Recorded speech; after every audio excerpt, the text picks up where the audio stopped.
আজকের যে টপিকটার মেইনলি আলোচনা করব সেটা হলো 7.5 এ the design and development process. তো আমরা সিপিএলএম বা আমাদের রিসোর্স ম্যাটেরিয়ালস যেটা আমরা তৈরি করতে যাচ্ছি বা যে প্রসেসগুলো আমরা মেনটেন করে করছি, যেটা স্যাম্পলগত দিনে আমরা দেখিয়েছি, সেটাকে আমরা আবার এভ্যালুয়েট করব যে আলটিমেটলি আমাদের প্রপার ওয়েতে সবকিছু হয়েছে কিনা, স্টেপ বাই স্টেপ আমরা যেতে পারছি কিনা, যেসব প্রিন্সিপাল গুলো ফলো করলে কাজটা সুন্দর হয় সেটা হয়েছে কিনা, সেটা নিয়ে একটা সাইকেলিক অর্ডারে আমরা দেখতে পারি যে টাইম টু টাইম কিভাবে ইমপ্রুভ করা যায়। তার আগে আমরা একটু দেখি যে গত ক্লাসের যে ডিসকাশন গুলো, সেইখানে আমরা একটা এক্সাম্পল খাড়া করেছি এবং এই এক্সাম্পলের আগে আর একটা বিষয় করেছিলাম, সেটা ছিল আন্ডারপিনিং নলেজ। যে আন্ডারপিনিং নলেজটার কথা বলছিলাম সেটা কি, যে মাস্ট নো, যে কোনো একটা কাজের জন্য অবশ্যই যে জিনিসটা আমাকে একেবারেই জানতে হবে সুনির্দিষ্টভাবে। এক্সাম্পল থেকেও কথাগুলো না আসবে। Mister Rahim is a waiter of ওয়েস্টিন hotel. He is serving breakfast for his customer, so that we will need to operate an automatic toaster machine to prepare toast. তাহলে এই মূল কাজটা হচ্ছে অপারেট অ্যান্ড অটোমেটিক টোস্টার। এই কাজটা করতে যে আমরা এই টাস্কটার কথা আমরা এর আগে একদম প্রথম যে লার্নিং আউটকামটা দেখেছিলাম, সেখানে আমরা দেখেছিলাম যে জব জিনিসটা কি, টাস্ক জিনিসটা কি, টাস্ক এলিমেন্ট জিনিসটা কি। খেয়াল আছে কি যে অনেকগুলো টাস্ক নিয়ে আমাদের একটা জব, আবার অনেকগুলো এলিমেন্ট এটা নিয়ে আমাদের একটা টাস্ক। আমরা যদি এখানে একটা টাস্ক, একটা জব, একটা টাস্ক চিন্তা করি, কাজটা বা জবটা এটা যদি চিন্তা করি যে অপারেট অ্যান্ড অটোমেটিক টোস্টার, এই অটোমেটিক টোস্টার যদি আমাদের একটা কাজ হয়ে থাকে, এই কাজটা অপারেট করা, এই অটোমেটিক টোস্টারটা, তাহলে এই অটোমেটিক টোস্টারটা অপারেট করা যদি কাজ হয়, ওই কাজটার কয়েকটা অংশে ভাগ করতে চাই এলিমেন্ট গুলো। এমনি নর্মালি দেখা যায় যে মেইন পয়েন্ট গুলো বলতে যাচ্ছে, সেখানে যেমন বলেছে যে প্রি ইউজ টোস্টার চেক, তার মানে টোস্টারটাকে ইউজ করার আগে আমাকে আগে চেক করে নেওয়া উচিত whether it is okay or not। এই কাজটা একটা কাজ, মানে একটা কাজের অংশ, এলিমেন্ট। আর একটা অংশ হতে পারে ওই কাজের ইউজ টোস্টার, মানে মূল কাজটাই তো টোস্টারকে ইউজ করা, নাহলে তো অপারেট করবো কি জন্য, ইউজ করার জন্য। এন্ড ফাইনালি শাটডাউন, মানে তিনটা মেইন এলিমেন্টস এখানে কনসিডার করেছে। তিনটার মধ্যে একটা বলেছি ইনিশিয়ালাইজেশন করা, আর লাস্টেরটা বলেছি আমরা ফিনিশিং বা ক্লোজিং করা। এর মাঝখানে যেটা, সেটা হলো মূল অ্যাক্টিভিটি। তাহলে মূল অ্যাক্টিভিটি একটা হতে পারে, ওই মূল অ্যাক্টিভিটি আবার আরো এলাবোরেট হতে পারে, দুটা তিনটা চারটা পয়েন্টও হতে পারে। কিন্তু ইনিশিয়ালাইজেশন একটা এলিমেন্টস যদি কনসিডার করি, আর ক্লোজিং এর ক্ষেত্রে আরেকটা করি, ক্লোজ করার প্রসিডিউর গুলো মেনটেন করার জন্য মাঝখানে যে অ্যাক্টিভিটি, সেই অ্যাক্টিভিটিসটাকে আমরা চিন্তা করছি। তার মানে যে কোনো কাজ এই টাস্কটাকে আমরা যদি এলিমেন্টে কনসিডার করতে চাই, ফান্ডামেন্টাল যে এলিমেন্ট, মেইন যেভাবে বলা যায় যে তিনটা অংশে ভাগ করা যায়, একটা শুরু, একটা শেষ, আর মাঝখানে হলো টোটাল অ্যাক্টিভিটিসটা।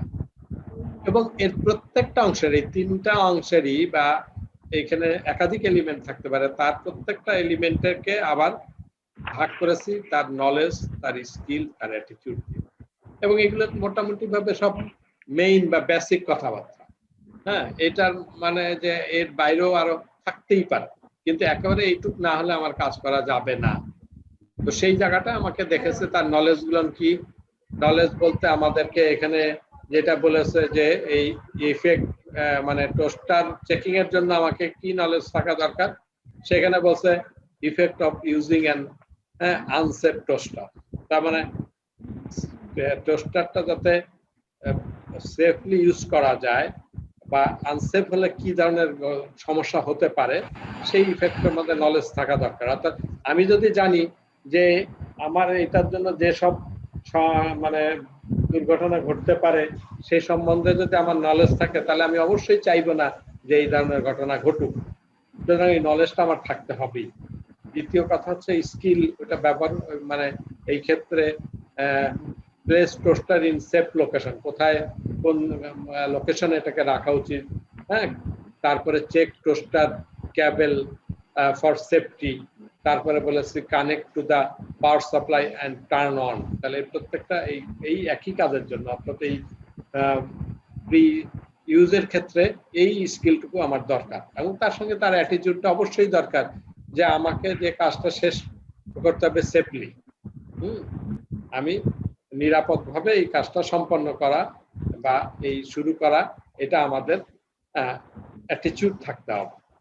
সিমিলারলি টোস্টার ইউজের ক্ষেত্রে এটা মেইন ফাংশনাল নলেজ কি কি, স্কিল কি কি, এবং অ্যাটিটিউড কি, এবং শাটডাউনের ক্ষেত্রে ক্লোজ করতে হবে, সেই জায়গায় সবকিছু ক্লিন করে রেখে আমাকে আবার গোছায় রেখে যেতে হবে যাতে পরবর্তীতে আমি প্রপারলি ইউজ করতে পারি। এই ছিল মোটামুটি ভাবে ওই টেবিলে টোটাল টাস্কটা অ্যানালাইসিস করেছি এইরকম ভাগে দেখতে পাচ্ছি। এই সিএসটার মধ্যে কি দেয়া আছে, communicate in the work place, আচ্ছা ইউনিট অফ কম্পিটেন্সি, আচ্ছা ইউনিট অফ কম্পিটেন্সি এই যেমন এইখানে আসছে এই টোটাল সিএস এ এই যে সিএসটা সেটা sewing machine operation, sewing machine অপারেশনের একটা সিএস দেখলাম যে এখানে লেখা আছে unit of competency operate single needle lock সুইচ মেশিন। তাহলে এইটা যদি তার একেবারে সিএস এর মধ্যে মেনশন করে দেয়া আছে এই ইউনিটটার নাম, এইখানে কিন্তু একেবারেই পার্টিকুলার একটা ইউনিট, পুরো ইউনিট ধরেই এখানে মেনশন করেছে। আমি যদি সিঙ্গেল নিডল লক সুইচ এই জায়গাটার সম্বন্ধে আরো ডিটেলসে যাই, এই যে অপারেট সিঙ্গেল নিডল লক সুইচ মেশিন, এই যে অপারেট সিঙ্গেল নিডল লক সুইচ মেশিনের মধ্যে কিন্তু তার এলিমেন্টস এখানে দেখানো আছে, collect tools and materials, set machine, হ্যাঁ, perform sewing, transfer the sewn component for next operation ইত্যাদি, ক্লোজ ডাউন। তাহলে এখানে কিন্তু পুরা এলিমেন্টসটা লেখা আছে একেবারে 100%। আমি পুরা এই এলিমেন্টস দিয়ে যদি নিয়ে কাজ করি, হ্যাঁ, তাহলে সেই এলিমেন্টস এর ক্ষেত্রে আমার দেখি কি কি ম্যাটেরিয়ালস, নলেজ, স্কিল আছে কিনা, এভিডেন্স, গাইড, আন্ডারপিনিং নলেজ, এই যে তার কি নলেজ দরকার, কি স্কিল দরকার, হ্যাঁ, এবং স্কিল, অ্যাটিটিউড, এই যে এখানেও অ্যাটিটিউডও দেওয়া আছে। তাহলে তার কিন্তু টুলস অ্যান্ড মেশিনের উপরে নলেজ লাগবে, তারপরে 2.2 তারপরে বলা আছে parts of single needle lock machine, তারপরে কম্পোনেন্ট অফ গার্মেন্টস ইত্যাদি, এইগুলো তার নলেজ লাগবে। এবং তার স্কিলের মধ্যে লাগবে কি, এই যে operating single needle lock, stitch machine, threading procedure, swing technique ইত্যাদি, এইসব স্কিলগুলো তার লাগবে। তার অ্যাটিটিউড কি, committed two occupational health and safety, environmental concern, তারপরে এগারনেস টু লার্ন, তারপরে এই যে শেখার বিষয়টা তার আগ্রহ তার থাকতে হবে, টিডিনেস এন্ড টাইমলিনেস, এইগুলো তার অ্যাটিটিউড। তাহলে কিন্তু আমি একটা সিএস, আমার যেটা সিএস আছে সেইখান থেকেও যদি আমি একটা ইউনিট অফ কম্পিটেন্সি কনসিডার করি, তার এলিমেন্টস নিয়েও আমি লিখলে তাতেও কিন্তু কাজ চলবে। এখন এটা অনেক বড় হলে কিভাবে ছোট করা যায় সেটা আমরা পরে যাবো। তা আমি অ্যাটলিস্ট এই জায়গাটা তো যেতে পারি। আমি তো গতদিন বলে দিয়েছি যে যার যার সিএস এ যাই, সেই সিএস এ যে আমি একটু দেখি যে তার ইউনিট অফ কম্পিটেন্সি কি আছে, সেই ইউনিট অফ কম্পিটেন্সি থেকে এলিমেন্টস আমি পাই কিনা, সেইখান থেকে আমি তার নলেজ, স্কিল, অ্যাটিটিউড আমি পাই কিনা, হ্যাঁ, সেইটা আমরা বসাবো। এইটুক করতে তো আমার কোনো নলেজ, আলাদা কোনো এক্সট্রা নলেজের দরকার আমি দেখছি না। এই কাজটুকু তো অন্তত করতে পারি নাকি? আমি যেটা দেখালাম এটা কি বোঝা গেছে এখন যেটা বললাম? জি স্যার, বুঝতে পারছি। হুম, এখন বুঝতে পারছি স্যার, সব তো ওখানে দেওয়াই ছিল। সবই দেওয়া আছে, তুমি যদি এটা নেও, কিন্তু পরে আমরা আরেকটু ছোট করবো, সেটা পরের কথা। তুমি আপাতত এটা নিও, তুমি ওখান থেকে একটা জব নেও না, জি বুঝতে পারছি নিয়ে স্যার। তুমি আগে সাজাও, তাহলে তো একটা মিনিমাম কনসেপশন আসবে। তারপর আবার আমরা ওটাকে আরো অন্য কোনো ভাবে কি জব কোনটুকু নেবো না নেবো সেই জায়গাটায় যাবো। ঠিক আছে, আর কেউ অন্যরা কি বুঝতে পেরেছো কথা যেটা বলেছি? আমরা কি এই জায়গাতে এইটুকু আনতে পারবো না? ফারুকের কাছে কি সিএস আছে?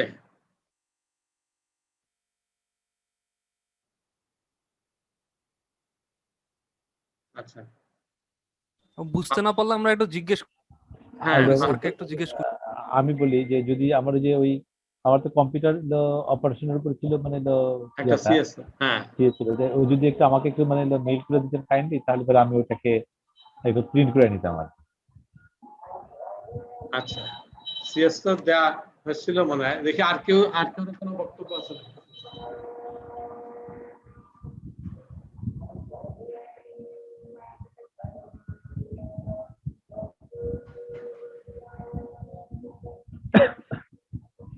আর কারো সমস্যা আছে কি? স্যার আসসালামু আলাইকুম। ওয়ালাইকুম আসসালাম। স্যার আমার কাছে তো সিএস নাই। কেন নাই কেন?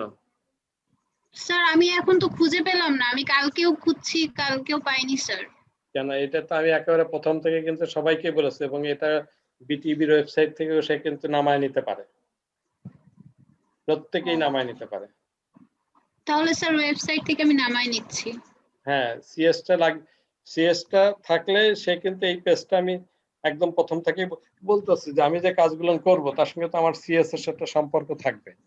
এখন সিএসটাই যদি না থাকে তাহলে তো আমরা কাজ কিভাবে করব? স্যার ওয়েবসাইটটার লিংকটা একটু দেওয়া যাবে? btv.gov.bd। আচ্ছা স্যার। সরাসরি btv.gov.bd।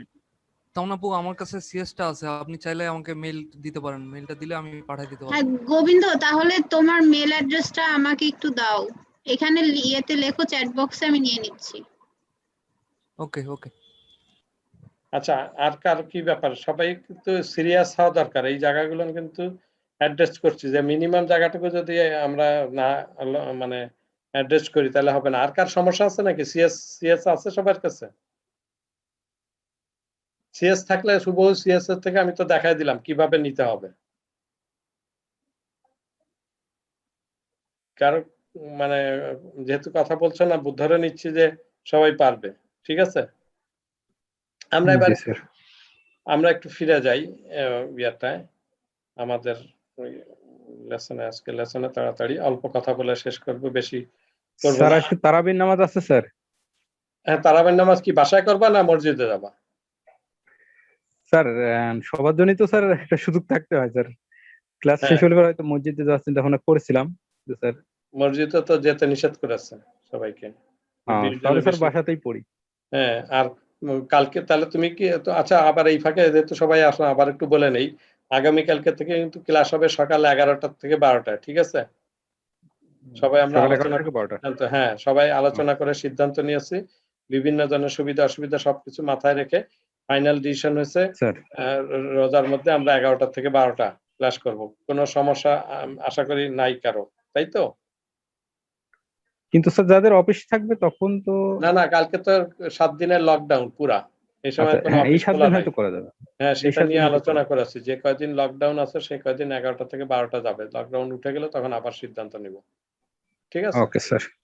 স্যার তা আমরা একটু র্যাপিডলি যাই। এখানে যে ডায়াগ্রামটা দেখছি খুব এখন যেটা বলা আছে যে ডিজাইন ডেভেলপমেন্ট করার পরে যেটা ইভ্যালুয়েট করব, অর্থাৎ আমরা এর গত ক্লাসে দেখেছি যে কিভাবে আমরা সিবিএলএম এর বা রিসোর্স নিয়ে আমরা ডিজাইন করি। সেইখানে এই যে পয়েন্ট এখানে দেখাচ্ছে 1 থেকে 7টা পয়েন্ট। এই পয়েন্টই আমাদের ইয়েতেও আছে, এই পুরা সিবিএলএমটা কিন্তু এই তাই 7টা পয়েন্ট। তো এইখানে কিন্তু দেখাচ্ছে প্রথম কাজটা বলছে আইডেন্টিফিকেশন অফ নিডস, অর্থাৎ যে কোনো সিবিএলএম আমি তৈরি করতে গেলে তো আমাকে ফার্স্টে জানতে হবে যে কার কি নিডস আছে। না নিডস জানলে আমি কিভাবে তৈরি করব, সেই অনুযায়ী ডাটা কালেক্ট করা, ডাটা অ্যানালাইসিস করা। অর্থাৎ আমি বলছি প্রিভিয়াস সিবিএলএম থেকে ডাটা কালেক্ট করতে পারি, যারা আমার অডিয়েন্স আছে কারা ক্লাস করবে সেগুলো সব, হ্যাঁ, তাদের কাছে ডাটা কালেকশন করব এবং তারপর আমরা অ্যানালাইসিস করব যে নতুন যে আমাদের কোর্সটা হতে যাচ্ছে সেটার যে সিএসটা রেসপেক্টে যা দরকার ছিল, হ্যাঁ, সেটার কতটুকু গ্যাপ আছে, সেই গ্যাপটাই আমরা ফিল আপ করে আমরা কাজ করব। সেই প্রথম কাজ হচ্ছে, তাহলে এখানে এমন কোনো কিছুই নাই, শুধু একটা কথা লিখলে হবে, আইডেন্টিফিকেশন অফ নিডস। ঠিক আছে? এই সাইকেলটার ক্ষেত্রে এভ্যালুয়েশনের ক্ষেত্রে প্রথম কাজ হচ্ছে আইডেন্টিফিকেশন অফ নিডস, এটুকু লিখলেই চলবে। সেকেন্ড পয়েন্টের বলা আছে ইনপুট সোর্স, এখানেও খালি এটুকু লিখলে হবে, এখানে আর অত ডিটেইল লেখা দরকার নেই। ইনপুট সোর্স, তাহলে ইনপুট সোর্সের বলতে আমাকে এই কাজটুকু করতে গেলে অবশ্যই রিলেভেন্ট স্ট্যান্ডার্ড লাগবে, হ্যাঁ, যে স্ট্যান্ডার্ডের রেসপেক্টে আমি কাজ করছি। এর জন্য রেসপেক্টিভ পার্সন লাগবে, লোকজন, লোকবল লাগবে, তাই না? তারা ছাড়া তো আমি এই কাজগুলো করতে পারবো না। কারিকুলামের জন্য যেটা দরকার কারিকুলামটিকে, তারপরে কমিউনিটি নিডস, হ্যাঁ, সেটা যে কমিউনিটি থাকতে হবে, লার্নার নিডস, সব এই জায়গায় ইনপুট আকারে সোর্স হিসেবে থাকবে। ইনফ্যাক্ট এই ইনপুট সোর্সটা থাকলেই তার হবে না, সোর্সটা মোবিলাইজ করতে হবে। অর্থাৎ এটা কখন যদি আমার ফাইন্যান্সিয়াল সাপোর্ট থাকে এই কাজটুকু করার জন্য, হ্যাঁ, প্রপারলি, তাহলে আমার কাজ আগাবে। যদি আমার হিউম্যান থাকে, অর্থাৎ যে লোকবল লাগবে, যে কমিটির লোক লাগবে, সেই সব লোকবল যদি হ্যাঁ সাফিসিয়েন্ট থাকে, তাহলে এটা মোবিলাইজড হবে। তারপরে ইনফ্রাস্ট্রাকচার যে বিষয়টা বলা আছে সেটা আমার থাকতে হবে, যেখানে বসে কাজ করতে হবে না, কোথায় কিভাবে করবে, সব ধরনের ফ্যাসিলিটি সেখানে থাকতে হবে, টেকনোলজিক্যাল সুবিধা থাকতে হবে। তাহলে আমরা তিনটা এখানে যদি এভ্যালুয়েশনের কথা বলে, এভ্যালুয়েশন সাইকেলের প্রশ্নটা আসে, তাহলে প্রথমে বলবো identification of needs, input sources, resource mobilisation, তারপরে আসবে পাইলটিং। যে কাজটা যখন আমরা তৈরি করলাম, এগুলো সব রেডি করলাম, রেডি করার পরে ড্রাফট আকারে আছে, তাহলে ড্রাফট আকারে জিনিসটা আমি ফাইনালাইজ করব। ফাইনালাইজ করার আগে কিন্তু এটা বিভিন্ন জনকে দিতে হবে, তারা এই পাইলটিং করতে হবে এবং টেস্ট করতে হবে। টেস্ট করলে আর কোনো যেভাবে আমরা এক্সপেক্ট করছিলাম সেই রকম ফুলফিল হলো কিনা, অর্থাৎ যাদের যে নিডস ছিল সেই নিডস কভার করেছে কিনা, যে রিসোর্স হ্যাঁ যেখানে ইনপুট আকারে আসার কথা সেগুলো নিয়ে এসেছে কিনা।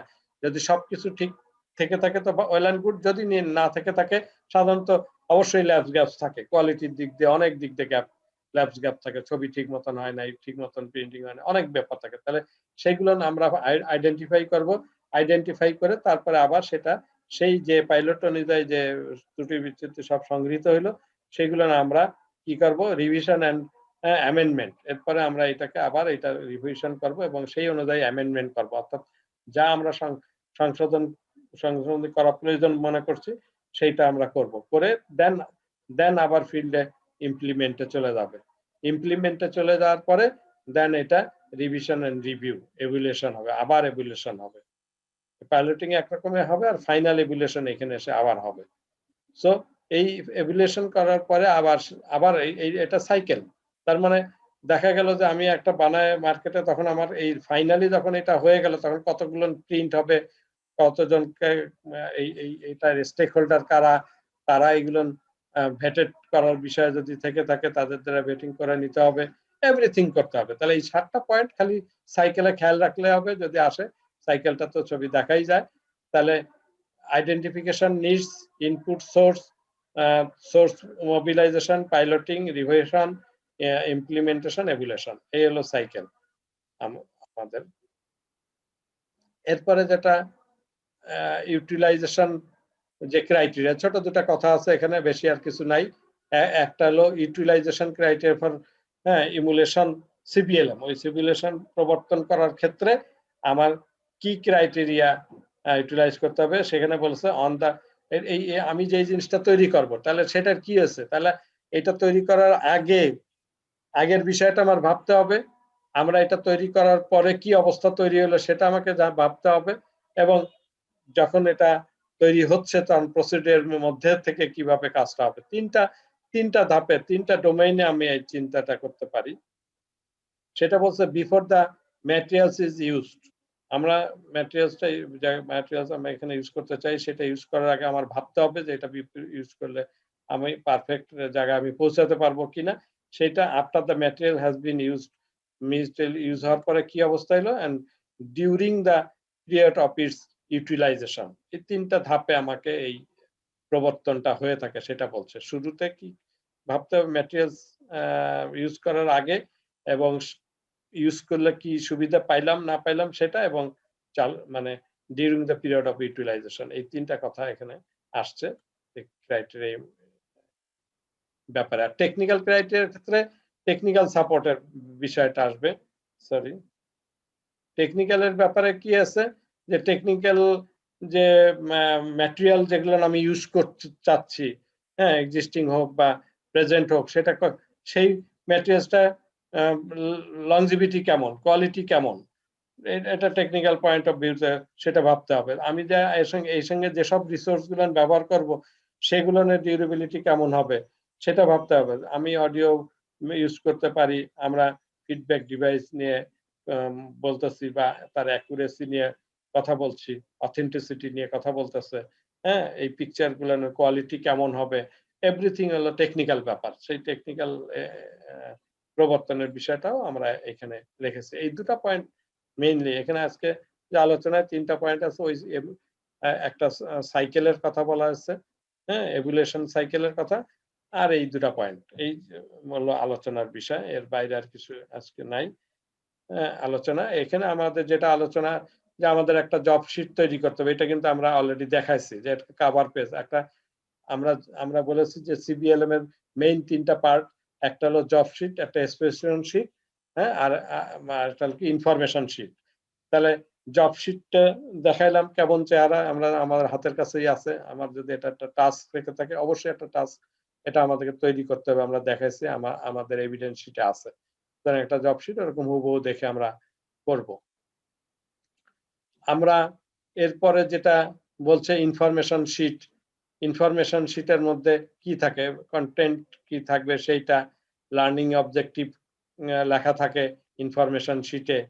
তারপরে কি থাকে, এই ইনফরমেশন লার্নিং অবজেক্টের পরে যেটা থাকবে সেটা হলো সেলফ চেক শিট, সেটা থাকে। আমরা দেখেছি যে ইনফরমেশন দেয়া থাকে তারপরে একটা টেস্ট করার জন্য একটা সেলফ চেক থাকে, অ্যান্সার শিট থাকে। তাহলে এটা এই 3টা বিষয় আমাদের কিন্তু লার্নিং মানে সরি ইনফরমেশন শিটের মধ্যে চলে যাচ্ছে। আমার কন্টেন্ট থাকবে, লার্নিং আউটকাম থাকবে, সেলফ চেক শিট আর অ্যান্সার শিট। এই কথাগুলো আমাকে কিন্তু একটু লিখতে হবে যে টপিক নিয়ে আমরা আলোচনা করব, ফাইনালি এরকম একটা ইনফরমেশন শিট আমাকে তৈরি করতে হবে। দ্যাট ইজ আমি যেটা বললাম যে ওই যে জবের নামটা আমরা দিলাম, সেই জবের ইনফরমেশন শিট যদি আমরা তৈরি করি তাহলে সেই জব কন্টেন্টটা কি হবে, তাহলে ওই জব থেকে আমরা কি শিখতে পারছি লার্নিং আউটকামে, সেটা আমাকে এখানে লিখতে হবে। তারপরে ওই যে লার্নিং আউটকামের মধ্যে আমার যদি কোনো সেলফ চেক রাখার বিষয় থেকে থাকে, ওইটা দেখে পারফরমেন্স ক্রাইটেরিয়া অনুযায়ী সেলফ চেক শিট তৈরি করব এবং তার উত্তর আমরা দিয়ে দিব। এইরকম একটা আমাকে তৈরি করতে হবে। এরপরে যেটা ফাইনালি যে স্পেসিফিকেশন শিট, স্পেসিফিকেশন শিটে কতগুলো প্রসিডিওর থাকে, প্রসিডিওর গুলো কি, determine occasion to be developed CBLM, এই যে ধাপগুলো পরপর সিলেক্ট, হ্যাঁ, এই 67 নাম্বার পেজ যেটা, সেখানে কিন্তু এই প্রসিডিওর গুলো পুরোপুরি লেখা আছে। সো আমার এখানে আর কিছুই নাই, এই প্রসিডিওর গুলো নিয়ে আমরা খালি লিখে দেবো, একটা হুবহু এইটাই দিব, আলাদা এই শিট তৈরির ক্ষেত্রে এর বাইরে আর কিছু না, এটাই। ঠিক আছে, জাস্ট একবার দেখলেই হবে। সো মোটামুটি ভাবে এইটা আমরা দেখলাম যে আমরা যে আজকে ডিসকাশন করেছি সেটা 4টা পয়েন্টের মধ্যে একটা বলেছি ওই যে সাইকেলটা, ইভ্যালুয়েশনের 7টা ধাপ। তারপরে বলেছি যে তোমার এইটা তৈরি করলে, হ্যাঁ, আগে পরে এই ম্যাট্রিক্স গুলোনের চিন্তা করতে হবে, হ্যাঁ, সেই ক্রাইটেরিয়া গুলো কি সেটা আমরা দেখছি। টেকনিক্যাল ক্রাইটেরিয়ার মধ্যে যে ইনস্ট্রুমেন্ট ব্যবহার করব সেই সংক্রান্ত কথাবার্তা বলেছে। সুতরাং এর থেকে বেশি কিছু এখানে আর নাই, এইগুলো নিয়ে যথেষ্ট। আর তারপরে ফাইনালি আমরা দেখেছি যে জব শিটটা আমাদের তৈরি করতে হবে সেটার একটা স্যাম্পল দেখেছি, এটা আমরা ওই স্যাম্পল অনুযায়ী তৈরি করব। মোটামুটি ভাবে এটাই আমাদের আজকের আলোচনার বিষয় ছিল। আমরা চাইবো আগামী কালকের যে ক্লাসটা, সেই ক্লাসটা অনেক বেশি গুরুত্বপূর্ণ এবং ওই ক্লাসে আমরা আবারও স্যাম্পল নিয়ে আসবো, টাস্ক নিয়ে আসবো, হ্যাঁ, টাস্ক অ্যানালাইসিস নিয়ে দেখাবো, কথা বলবো, সেইখানে আরো ডিটেলস ধারণা পাওয়া যাবে। তো আমি এই জন্য রিকোয়েস্ট করব যে ওই সিএস ধরে যে প্রত্যেকে কালকে অন্তত জব শিটটা অনুযায়ী, হ্যাঁ, এই এলিমেন্টস এবং অন্যান্য বিষয়গুলো জানি একটু লিখে নিয়ে আসে। হ্যাঁ স্যার আমি একটু, আপনি যে সিএস দেখাচ্ছিলেন আমার একটু মিস হয়ে গেছে, আপনি কি একটু কাইন্ডলি কি একটু আবার একটু বলতে পারবেন? স্যার ওই যে সিএস থেকে যে দেখাচ্ছিলেন যে টাস্কের ব্যাপারে, ওটা আমি একটু মিস করে ফেলছি, ওটা যদি আরেকবার একটু কষ্ট করে। হ্যাঁ, ঠিক আছে, আমি দেখাচ্ছি যে যার প্রত্যেকের এরকম একটা সিএস আছে, আমি বলেছি সেই কভার পেজের পরে কিন্তু সেই সিএস টার মধ্যে লেখা আছে একটা জায়গায় কোর্স স্ট্রাকচার, হ্যাঁ, for national skill certificate in sewing machine operation level 1। সেখানে জেনারিক কম্পিটেন্সির কথা উল্লেখ করা থাকে। এই যে ইউনিট অফ কম্পিটেন্সি কোনটা হলো জেনারিক স্পেসিফিক, সেক্টর স্পেসিফিক এর কথা মেনশন করা আছে, আর আছে ইউনিট অফ কম্পিটেন্সিস যেটা হলো অকুপেশনাল স্পেসিফিক কম্পিটেন্সিস। এই অকুপেশন যেটা, সেটা নিয়ে আমার যে কোনো একটা টপিক চয়েস করতে হবে এই অকুপেশন। তা আমি যে কোনো একটা টপিক, যদি এখানে ইউনিট অফ কম্পিটেন্সি আমরা দেখাচ্ছি, আমি প্রথমত যে কাজটুকু করব যে আমরা এইটুকুই করি, তারপরে আরো প্রিসাইজ কি করে করা যায় সেটা পরে দেখবো। তাহলে এইখানে ইউনিট অফ কম্পিটেন্সি থেকে একটা ইউনিটকে আমি নিয়ে আসছি, ঠিক আছে। সেই ইউনিটটার মধ্যে আবার কি করেছি যে ওই ইউনিটের ডিটেলস হচ্ছে এইখানে আছে। এই যে এই ইউনিটের নামটা, এই যে ডিটেলস এখানে আছে, operate single needle lock switch stitch machine. এই স্টিচ মেশিনের মধ্যে কিন্তু দেওয়া আছে এলিমেন্টস গুলোর নাম, এই যে 1 2 3 4 5। তো আমিও আমার যে টাস্ক অ্যানালাইসিসে এই 5টা এলিমেন্টস এর নাম লিখে ফেলবো আগে, ঠিক আছে। তাহলে লেখার পরে ওর নলেজ কি হবে, ওর মানে স্কিল কি হবে, অ্যাটিটিউড কি হবে, সেটাও কিন্তু এখানে দেওয়া আছে। এই যে আন্ডারপিনিং নলেজ, কি নলেজ, তারপরে কি স্কিল লাগবে সে কথা বলা আছে, এবং কি অ্যাটিটিউড লাগবে। তাহলে যে যে এলিমেন্টের রেসপেক্টে যেটা, সেটা ওখানে বসাবো আপাতত। এইটুকু আর আপাতত আমি করে আনতে বলছি। পরে আমরা কালকে আলোচনায় আবার আসবো, সেই আলোচনায় থেকে এটা আরো অন্যভাবে চিন্তা ভাবনা করব। কত বড় রাখবো, কি রাখবো না, ছোট রাখবো, কতটুকু রাখবো, নিজের মতন করব। কারণ ওর সঙ্গে রিলেট করে কিন্তু আমার পরবর্তীতে পাওয়ার পয়েন্ট প্রেজেন্টেশন তৈরি করতে হবে, ওর সঙ্গে রিলেট করে আমার লেকচার দিতে হবে। আমি যখন ডেমনস্ট্রেশনটা দিব ওই অ্যাসেসর এর সামনে, তখন কিন্তু আমাকে অনেক বেশি বলার সময় দেবে না, সুযোগও দেবে না। সুতরাং অল্প কথায় কিভাবে বলতে পারা যায় সেটা আমরা তখন দেখব। আমি কি ক্লিয়ার করতে পেরেছি এখন? জি স্যার, বুঝতে পেরেছি। হ্যাঁ, তাহলে আশা করি কালকে এটা পারবো সবাই, ঠিক আছে। যদি তাই হয় তাহলে আপাতত আমি আজকে শেষ করতে চাই। হ্যাঁ, থ্যাংক ইউ স্যার। ওকে, আসসালামু আলাইকুম। ইনশাআল্লাহ আগামীকালকে 11টায়, তাই তো? জি স্যার। আগামীকালকে 11টায় স্যার। হ্যাঁ, সবাই একটু খেয়াল রাখে, আগামীকালকে 11টায়।